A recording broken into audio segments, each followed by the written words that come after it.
voisun huntra ai munok ta hi voisun chu thil dang ni lovin conference huna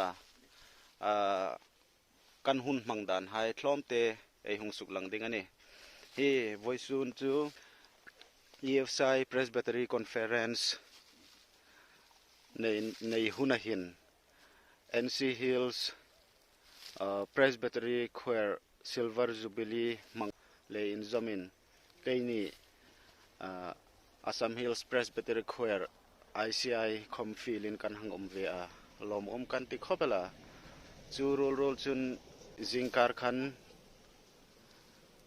tulpui ting panin kan hang fe a hi in khom ding in kan zukin bot saya tu hin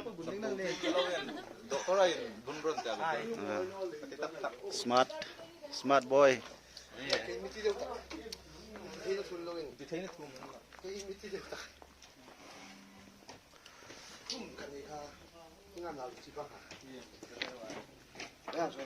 libam mo boy no ro boy no nal deun sim ro kha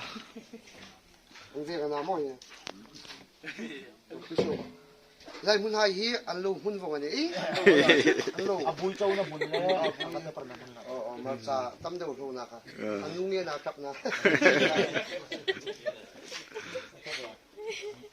na ko lam ding chon no lai tam da te ro mi ra jo rong le hi ba ro cho lao ka mun ka ing rong le men me kha oya cho hi ba bang rong len mo ting kan hai fe phe ya tu hin Jubilee ni ani boka patheni jingkarin khom anei fe tan jing anita an pe so la so big ina na hello mo tuang ani lo fe pe ro kan hung pe o lai tol pui an hoi khopel an tiang in adai talono a alum talono bok tol pui kho tharan no lai hi tol pui fe ding chen da tho fe ngai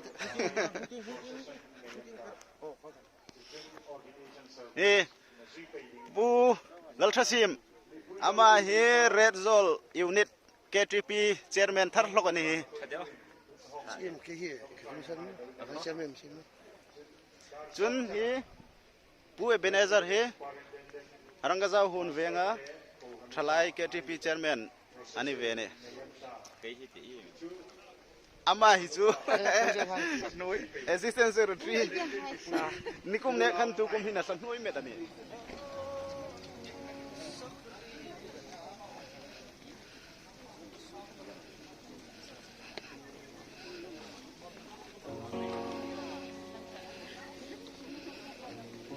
Tulpui ni eso ba so bu dong nal ilahi tulpui EFCI begin thar ania an la bol zo no dewa chu an bol zo huna chu moi hle ding ane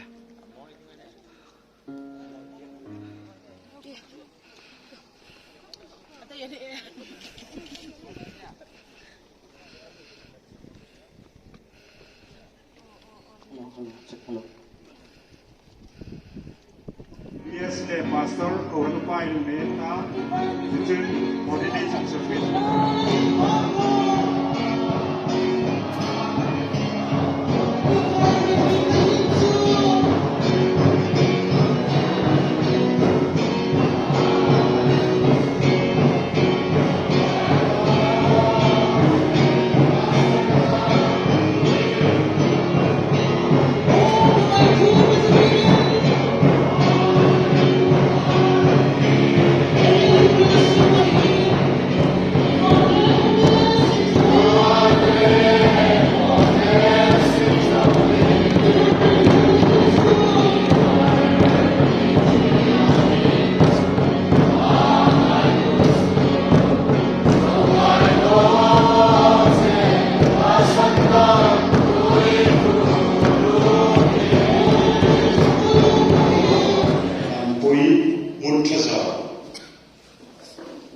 Tulsupa Darius Lalkamu Jackson Saron Tulsupa Ramthamnut Pena Kanan Tulsupa Roju Tham Tre Kanan Tulsupa Kamkolu Inbu Red Zone. Tulsupa Zehaba Tinjang Kozol Muntaza Velsa.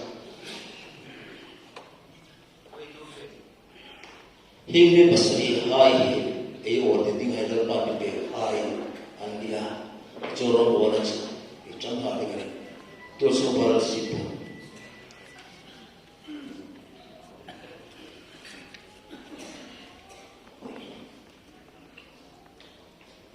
Tu hian, pati le tu hai, tu koi mau tu kan, anton tu jeria, so dingin. Intima. Kau ni pui hai, trong trai na le. Kau sen upa ni tingin, antar sia. Suan kana je, karau di kau dah ipona. Oh, kapong. Pathin pakata, pana pare karau di, bukan kami sih. Ibu, pathin tu bumasak manusia, pumpui pathin tu gaya pe, itu orang lo, anti ilmu. Oh,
Hello.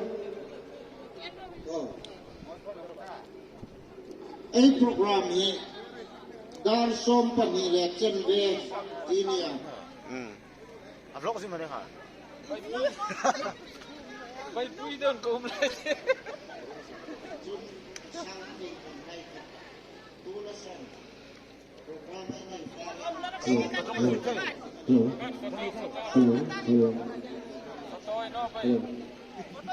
Hello.